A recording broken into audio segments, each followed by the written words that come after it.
অভিনব কায়দায় মথুরাপুর লোকসভা কেন্দ্রের তৃণমূল কংগ্রেসের প্রার্থীর ভোট প্রচার। বেড়েছে পেট্রোল ডিজেলের দাম, ফলে অসুবিধায় পড়েছে সাধারণ মানুষ। সেই ঘটনার প্রতিবাদে মথুরাপুর লোকসভা কেন্দ্রের তৃণমূল কংগ্রেসের প্রার্থী বাপি হালদার সাইকেল চালিয়ে ভোট প্রচারে নামেন। সঙ্গে ছিলেন রায়দিঘির বিধায়ক ডক্টর অলোক জলদাতা।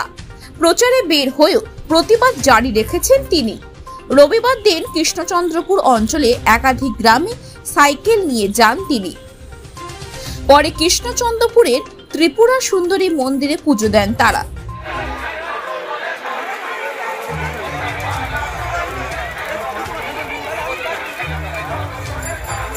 আজকের এই যে সুবিশাল সাইকেল র্যালি, কি বলবেন এ নিয়ে? দেখুন, মানুষ আজকে বাইক ছেড়েছে, গাড়ি ছেড়ে আজকে সাইকেল নিয়ে কেন র্যালি করছে আপনারা নিশ্চিত বুঝেছেন।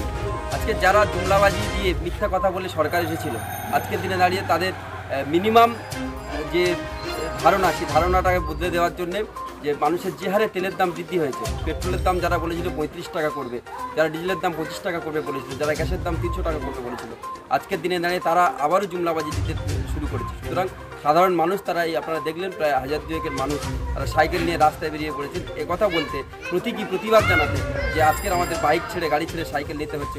এত হারে নিত্য প্রয়োজনীয় জিনিস এবং তেলের দাম যেভাবে বৃদ্ধি হয়েছে তার প্রতিবাদ জানাতে মানুষ সাইকেল নিয়ে আজকে অংশগ্রহণ করেছে আজকে এই মহা র্যালিতে।